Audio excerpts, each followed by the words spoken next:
ಕಾರವಾರದ rock stone ಗಾರ್ಡನ್ಗೆ ಸ್ವಾಗತ.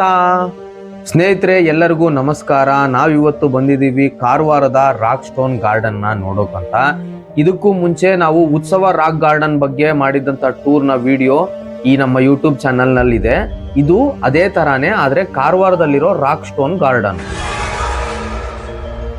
ಕಾರವಾರನ ನೋಡೋಕ್ಕೂ ಮೊದಲು ನಮ್ಮ ಈ ಅಡ್ವೆಂಚರ್ ಟೂರಿಸ್ಟ್ AAY ಯೂಟ್ಯೂಬ್ ಚಾನೆಲ್ಗೆ ಸ್ವಾಗತ, ಸುಸ್ವಾಗತ. ಹುಬ್ಬಳ್ಳಿಯಿಂದ ಕಾರವಾರದ ರಾಕ್ ಸ್ಟೋನ್ ಗಾರ್ಡನ್ ನ ನೋಡೋಕೆ ನಾವೀಗ ಹೊರಟಿದ್ದೀವಿ. ಕಾರವಾರದ ರಾಕ್ ಗಾರ್ಡನ್ ಕೋಡಿಬಾಗ್ನಲ್ಲಿರುವ RTO ಕಚೇರಿ ಎದುರು ಇದೆ. ಉತ್ತರ ಕನ್ನಡ ಸಂಸ್ಕೃತಿ, ಬುಡಕಟ್ಟು ಪರಂಪರೆ ಮತ್ತು ದೈನಂದಿನ ಜೀವನವನ್ನು ಪ್ರದರ್ಶಿಸುವ ಕಲಾತ್ಮಕ ಕಲ್ಲು ಮತ್ತು ಮರದ ಶಿಲ್ಪಗಳನ್ನು ಒಳಗೊಂಡಿದೆ. ಇದೇ ನೋಡಿ ಕಾರವಾರದ ರಾಕ್ ಸ್ಟೋನ್ ಗಾರ್ಡನ್. ಶಿಲಾ ಉದ್ಯಾನ ಅಂತ ಕರೀತಾರೆ. ಕಾರವಾರ ಕಡಲ ತೀರ ಸಮೀಪವಿರುವ ಒಂದು ಜನಪ್ರಿಯ ಪ್ರವಾಸಿ ಆಕರ್ಷಣೀಯವಾಗಿದೆ. ಈ ಉದ್ಯಾನವನವನ್ನು 2007ರಲ್ಲಿ ಭಾರತೀಯ ನೌಕಾಪಡೆಯ ಸಿ ಕೆಡೆಟ್ ಕಾರ್ಪ್ ನಿರ್ಮಿಸಿತು. ಸಿ ಕೆಡೆಟ್ ಕಾರ್ಪ್ ಅಂದ್ರೆ ನಿಮಗೆ ಗೊತ್ತಿಲ್ಲ ಅಂದ್ರೆ ಈಗಲೇ ಹೋಗಿ ಗೂಗಲ್ ಮಾಡಿ. ಸುತ್ತಮುತ್ತಲಿನ ಪ್ರದೇಶಗಳಲ್ಲಿ ದೊರೆಯುವ ಸ್ಥಳೀಯ ಬಂಡೆಗಳು ಮತ್ತು ಕಲ್ಲುಗಳನ್ನು ಬಳಸಿ ಕೆಡೆಟ್ಗಳು ಮತ್ತು ಅಧಿಕಾರಿಗಳ ತಂಡವು ಇದನ್ನು ರೂಪಿಸಿತು. ಇಲ್ಲಿ ಸ್ಥಳೀಯ ಕಲ್ಲುಗಳಿಂದ ನಿರ್ಮಿಸಲಾದ ಕಮಾನುಗಳು, ಗುಹೆಗಳು ಮತ್ತು ಸುರಂಗಗಳಂತಹ ವೈವಿಧ್ಯಮಯ ಶಿಲಾರಚನೆಗಳನ್ನು ಕಾಣಬಹುದು. ಅಲ್ಲದೆ ಪ್ರವಾಸಿಗರು ಆನಂದಿಸಲು ಇಲ್ಲಿ ಶಿಲ್ಪಕಲೆಗಳು ಮತ್ತು ಕುಳಿತುಕೊಳ್ಳುವ ವ್ಯವಸ್ಥೆಗಳೂ ಇವೆ. ಈ ರಾಕ್ ಸ್ಟೋನ್ ಗಾರ್ಡನ್ ನಲ್ಲಿ ವಿಶೇಷವಾಗಿ ಹವಾಮಾನವು ಆಹ್ಲಾದಕರವಾಗಿದ್ದಾಗ ಸ್ನೇಹಿತರು ಮತ್ತು ಕುಟುಂಬದವರೊಂದಿಗೆ ಇಲ್ಲಿ ಉತ್ತಮ ಸಮಯವನ್ನು ಕಳೆಯಬಹುದು. ಕಾರವಾರದ ರಾಕ್ ಸ್ಟೋನ್ ಗಾರ್ಡನ್ ನ ಸಂದರ್ಶನದ ಸಮಯವು ಬೆಳಗ್ಗೆ 10ರಿಂದ ಮಧ್ಯಾಹ್ನ 1:30ರವರೆಗೆ ಮತ್ತು ಮಧ್ಯಾಹ್ನ 2:30ರಿಂದ ರಾತ್ರಿ 8ರವರೆಗೆ ಇರುತ್ತದೆ. ಅದಕ್ಕೆ ಅನುಗುಣವಾಗಿ ನಿಮ್ಮ ಭೇಟಿಯನ್ನು ಯೋಜಿಸಿಕೊಳ್ಳಿ. ಸಂದರ್ಶಕರು ಅರೇಬಿಯನ್ ಸಮುದ್ರದಲ್ಲಿ ದೋಣಿ ವಿಹಾರ, ಈಜು ಮತ್ತು ಮೀನುಗಾರಿಕೆಯಂತಹ ಚಟುವಟಿಕೆಗಳನ್ನು ಆನಂದಿಸಬಹುದು. ಜೊತೆಗೆ ಹತ್ತಿರದ ಕಾರವಾರ ಕಡಲ ತೀರ ಮತ್ತು ಇತರ ಸ್ಥಳೀಯ ಆಕರ್ಷಣೆಗಳನ್ನು ವೀಕ್ಷಿಸಬಹುದು. ರಾಕ್ ಗಾರ್ಡನ್ಗೆ ಭೇಟಿ ನೀಡಲು ಅಕ್ಟೋಬರ್ನಿಂದ ಮೇ ತಿಂಗಳವರೆಗಿನ ಅವಧಿಯು ಅತ್ಯುತ್ತಮವಾಗಿದೆ. ಏಕೆಂದರೆ ಈ ಸಮಯದಲ್ಲಿ ಹವಾಮಾನವು ತಂಪಾಗಿರುತ್ತದೆ ಮತ್ತು ಹೊರಾಂಗಣ ಚಟುವಟಿಕೆಗಳಿಗೆ ಹೆಚ್ಚು ಆಹ್ಲಾದಕರವಾಗಿರುತ್ತದೆ. ಕಾರವಾರದ ರಾಕ್ ಗಾರ್ಡನ್ ಅನ್ನು ಸಂದರ್ಶಕರು ಕಲೆ, ಸಂಸ್ಕೃತಿ ಮತ್ತು ಪ್ರಕೃತಿಯ ಅಪೂರ್ವ ಸಂಗಮವಿರುವ ಒಂದು ಅಡಗಿರುವ ರತ್ನ ಎಂದು ಬಣ್ಣಿಸುತ್ತಾರೆ. ಅಂದ್ರೆ ಹಿಡನ್ ಜಮ್ ಅಂತ ಕರೀತಾರೆ. ಸ್ಥಳೀಯ ಸಂಪ್ರದಾಯಗಳನ್ನು ಬಿಂಬಿಸುವ ಜೀವಂತಿಕೆಯುಳ್ಳ ಪ್ರತಿಮೆಗಳು ಇಲ್ಲಿನ ಪ್ರಮುಖ ಆಕರ್ಷಣೆಯಾಗಿದ್ದು, ಇವು ಶೈಕ್ಷಣಿಕ ಹಾಗೂ ದೃಷ್ಟಿಗೆ ಆಹ್ಲಾದಕರವಾದ ಅನುಭವವನ್ನು ನೀಡುತ್ತವೆ. ಇಲ್ಲಿನ ಶಾಂತಿಯುತ ವಾತಾವರಣ ಮತ್ತು ಸೂರ್ಯಾಸ್ತವನ್ನು ವೀಕ್ಷಿಸಲು ಸಮುದ್ರ ತೀರಕ್ಕೆ ಹತ್ತಿರವಿರುವ ಸ್ಥಳವಾಗಿರುವುದು ಇದನ್ನು ಆರಾಮದಾಯಕ ಹಾಗೂ ಸ್ಮರಣೀಯ ಭೇಟಿಗಾಗಿ ಅತ್ಯಂತ ಸೂಕ್ತವಾದ ತಾಣವನ್ನಾಗಿಸಿದೆ. ಸ್ನೇಹಿತರೆ, ಹೊಸ ವಿಷಯಗಳನ್ನ ಅನ್ವೇಷಿಸುವುದರಲ್ಲಿಯೇ ಪ್ರಯಾಣದ ನಿಜವಾದ ಆನಂದವಿದೆ.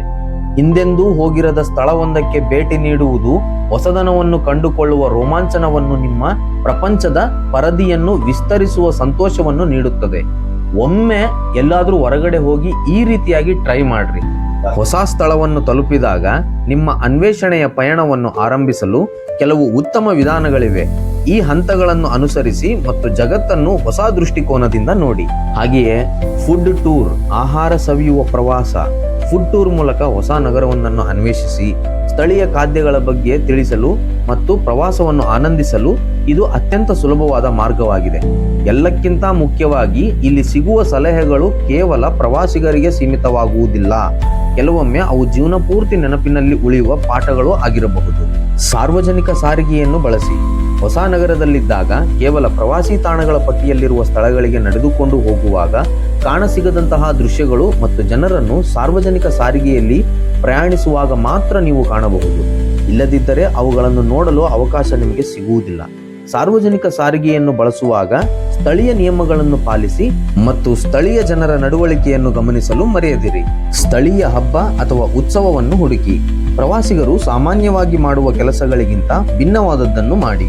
ನೀವು ಮಾಡಲು ಬಯಸುವ ವಿಶಿಷ್ಟ ಚಟುವಟಿಕೆಗಳನ್ನು ಹುಡುಕಿ. ಸ್ಥಳೀಯವಾಗಿ ನಡೆಯುತ್ತಿರುವ ಕಾರ್ಯಕ್ರಮಗಳ ಬಗ್ಗೆ ತಿಳಿಯಲು ಸಾಮಾಜಿಕ ಜಾಲತಾಣಗಳು ಅಥವಾ ಸ್ಥಳೀಯ ಪ್ರವಾಸೋದ್ಯಮ ವೆಬ್ಸೈಟ್ಗಳನ್ನು ಬಳಸಿ.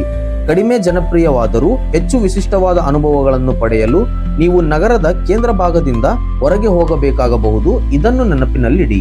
ಕಾರವಾರ ನಗರದ ರಾಕ್ ಗಾರ್ಡನ್ ಒಂದು ಅದ್ಭುತವಾದ ತಾಣವಾಗಿದೆ.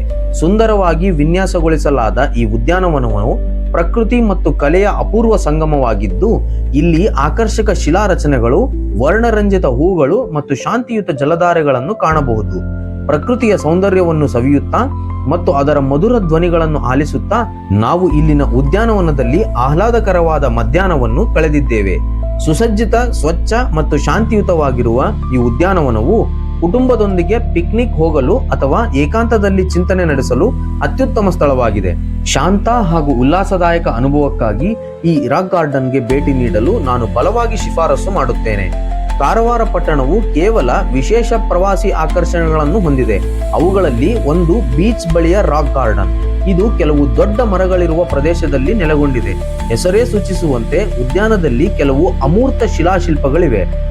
ಆದರೆ ಪ್ರಮುಖ ಆಕರ್ಷಣೆ ಎಂದರೆ ಈ ಪ್ರದೇಶದ ವಿವಿಧ ಸಮುದಾಯದ ಜೀವನ ಗಾತ್ರದ ಪ್ರತಿಮೆಗಳು ಅವರ ಸಾಂಪ್ರದಾಯಿಕ ಉಡುಗೆಯಲ್ಲಿ ಅವರ ಮನೆಗಳ ಸುತ್ತಲೂ ದೈನಂದಿನ ಕೆಲಸಗಳನ್ನು ಮಾಡುತ್ತಿರುವ ಹಾಗೆ ಚಿತ್ರಿಸಲಾಗಿದೆ. ಈ ಮನರಂಜನಾ ಉದ್ಯಾನವನದಲ್ಲಿ ಬುಡಕಟ್ಟು ಸಂಸ್ಕೃತಿಯನ್ನು ಬಿಂಬಿಸುವ ನೈಜವಾಗಿ ಕಾಣುವ ಶಿಲಾಶಿಲ್ಪಗಳಿವೆ ಹಾಗೂ ಸಮೀಪದಲ್ಲಿಯೇ ಅದ್ಭುತ ದೃಶ್ಯಗಳನ್ನು ನೀಡುವ ಕಡಲ ತೀರವೂ ಇದೆ. ಈ ಪ್ರದೇಶದ ಇತಿಹಾಸದ ಬಗ್ಗೆ ತಿಳಿದುಕೊಳ್ಳಲು ಮತ್ತು ಛಾಯಾಚಿತ್ರಗಳನ್ನು ತೆಗೆಯಲು ಇದೊಂದು ಉತ್ತಮ ತಾಣವಾಗಿದೆ. ಕಾರವಾರ ರಾಕ್ ಗಾರ್ಡನ್ ಸಂದರ್ಶನಕ್ಕೆ ಬೇಕಾದ ಅಗತ್ಯ ಮಾಹಿತಿ ಹೀಗಿದೆ. ಪ್ರವೇಶ ಶುಲ್ಕ ಪ್ರತಿ ವ್ಯಕ್ತಿಗೂ 40 ರೂಪಾಯಿ. ಪ್ರತ್ಯೇಕ ಕ್ಯಾಮೆರಾ ಶುಲ್ಕವಿಲ್ಲ. ತೆರೆಯುವ ಸಮಯ ಬೆಳಗ್ಗೆ 10ರಿಂದ ಮಧ್ಯಾಹ್ನ 1ರವರೆಗೆ ಮತ್ತು ಮಧ್ಯಾಹ್ನ 3ರಿಂದ ಸಂಜೆ 7ರವರೆಗೆ. ಅಂದಾಜು ಸಮಯ 1 ಗಂಟೆಗಳ ಕಾಲ. ಲಭ್ಯವಿರುವ ಸೌಲಭ್ಯಗಳು ಅಂದರೆ ಸೌಲಭ್ಯಗಳ ಕಡಿಮೆ, ಮಳೆಯಿಂದ ರಕ್ಷಣೆ ಪಡೆಯಲು ಆಶ್ರಯ ತಾಣವಿದೆ, ಶೌಚಾಲಯಗಳು ಸ್ವಲ್ಪ ದೂರದಲ್ಲಿವೆ, ರಾತ್ರಿಯ ವೇಳೆ ದೀಪದ ವ್ಯವಸ್ಥೆ ಇದೆಯೇ ಎಂಬುದು ಖಚಿತವಿಲ್ಲ. ನೋಡಿದ್ರಲ್ಲ ಸ್ನೇಹಿತರೆ, ನಮ್ಮ ಕಾರವಾರದ ರಾಕ್ ಗಾರ್ಡನ್ ಪ್ರವಾಸ ಹೀಗಿತ್ತು. ನೀವು ಕಾರವಾರದಲ್ಲಿದ್ದಾಗ ನಿಮಗೆ 1 ಗಂಟೆಗಳ ಕಾಲ ಸಮಯ ಇತ್ತು ಅಂತಂದ್ರೆ ನೀವು ಈ ರಾಕ್ ಗಾರ್ಡನ್ ಭೇಟಿ ಕೊಡೋಕೆ ಯಾವುದೇ ರೀತಿ ಸಮಸ್ಯೆ ಇಲ್ಲ. ಲಾಸ್ಟ್ ಬಟ್ ನಾಟ್ ಲೀಸ್ಟ್, ಚಾನಲ್ನ ಸಬ್ಸ್ಕ್ರೈಬ್ ಮಾಡಿ ಮತ್ತು ಈ ವಿಡಿಯೋನ ಲೈಕ್ ಮಾಡಿ, ಕಾಮೆಂಟ್ ಮಾಡೋದನ್ನ ಮರಿಬೇಡಿ. ಹಾಗೂ ಮತ್ತೊಂದು ವಿಡಿಯೋದಲ್ಲಿ ನಿಮ್ಮನ್ನ ಭೇಟಿ ಮಾಡ್ತೀವಿ. ಅಲ್ಲಿವರೆಗೂ ಬಾಯ್ ಬಾಯ್.